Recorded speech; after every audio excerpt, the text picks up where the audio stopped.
Ever heard of a hidden club with fluffy and purring cats in Standoff 2? Oh, come on! Again about those useless fun tips. You might call them useless, but they're seriously interesting and might even come in handy. Welcome to the Headshot Club! Headshot. Let's start with the little trick about picking up weapons. So if you pick up a weapon dropped by an enemy, your opponent can actually hear that sound. It's like you're giving away your location, so be careful. Or, use it to your advantage. Drop a pistol as bait, wait for them to take it, and then, bam! Catch them right there. People think you can use weapons lying on the ground to block enemy bullets. Spoiler alert, you can't. But use it as an advantage and surprise your enemies.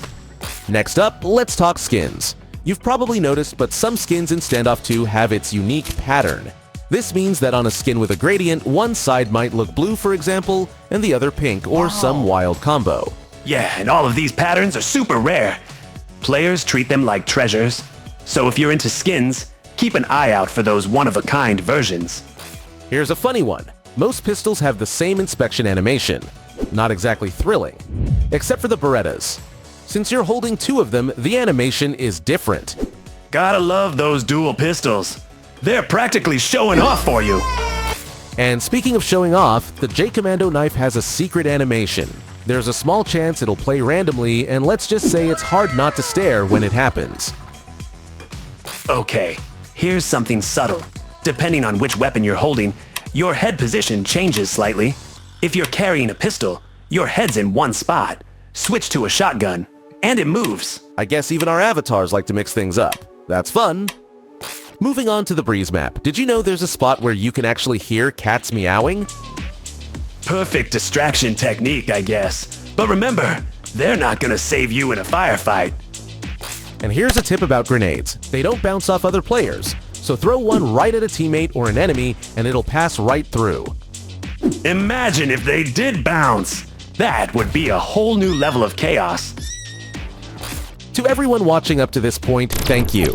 For you guys, a special promo code to get 1,000 silver. Spend it wisely and drop the comments below what you got. Remember Zone 9? Well, that's gone.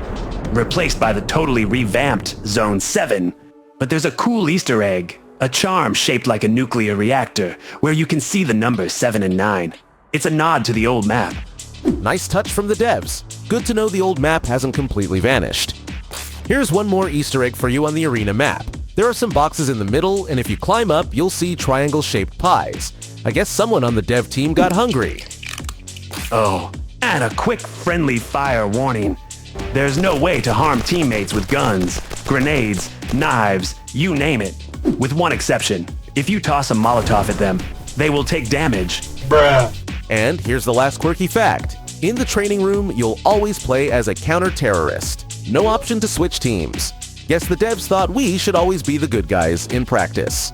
Kind of funny, right? I guess practice isn't necessary for the bad guys. We're always so ready to fight. Headshot. So there you have it. A bunch of cool, weird, and maybe helpful tips in Standoff 2. Let us know which one surprised you the most. And don't forget to hit that subscribe button if you haven't already. We've got way more Standoff 2 content coming your way, so stay tuned.